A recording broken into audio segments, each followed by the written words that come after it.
Bonjour, je suis Benoît Laurent des Oiseaux sans tête. Donc c'est un collectif de Bruxelles et nous avons été approchés par l'ICA pour mener une action participative dans le cadre de l'exposition qui allait se dérouler ici.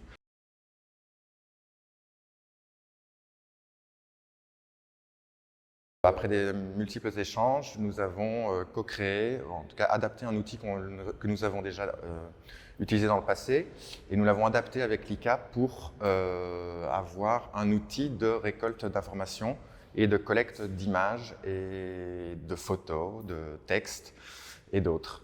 Donc cet outil, en fait, était distribué lors de festivités organisées par l'Eden.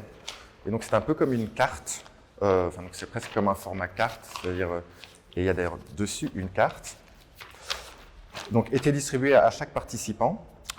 Donc cet outil en fait a 4 sections qui sont un peu un portrait chinois qui permet un petit peu de finalement briser la glace avec des personnes qui assistent à un événement et qu'on essaie d'embarquer dans un processus participatif. On essaye avec des questions simples ou qui pourraient paraître simples de créer du lien pour arriver aux autres sections qui sont évidemment plus dans un rapport à leur territoire et d'essayer de récolter des informations par rapport à ce dernier.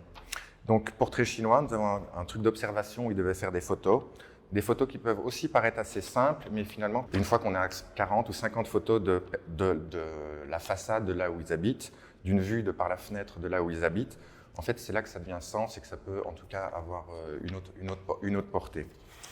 Pièce préférée, objet préféré, couleur et matière. Et donc voilà, finalement, on a une audite un petit peu indirecte et qui est faite, enfin, c'est un petit peu comme un reportage de l'intérieur fait par les habitants. C'est-à-dire que moi, je suis photographe et donc si je devais me déplacer dans ces cités-là, je n'aurais absolument pas le même résultat au niveau des images et au niveau du contenu parce que je poserais mon regard. Là, en fait, ils sont en contrôle de leur image et nous donnent en tout cas ce qu'ils veulent bien donner. C'est-à-dire qu'aussi, ils peuvent rester pudiques par rapport à leur espace personnel ou en tout cas choisir ce qui les intéresse ou ce qui ne les intéresse pas. Nous avions évidemment donc des questions qui étaient plus au niveau où on pouvait répondre au niveau de l'écriture, qui était basée sur l'environnement, un endroit où tu te sens bien, où tout est permis, un endroit où tu aimes être seul, tu aimes être avec tes proches, où la nature reprend son dessus.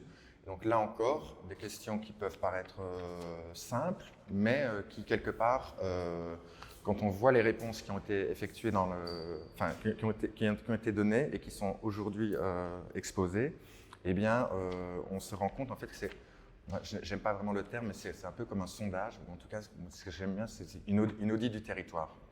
Et donc, le résultat est visible ici. Donc, nous avons des textes qui sont par rapport à des réponses de personnes qui ont donc répondu par écrit à notre questionnaire, à notre carnet de bord. Carnet de bord qui s'appelait aussi Cité en jeu, donc qui était un petit peu par rapport à tout ce qui était du côté participatif sur ce que l'ICA était en train de mener. Et donc on a aussi évidemment alors des photos qui donc sont les réponses données par les différents participants.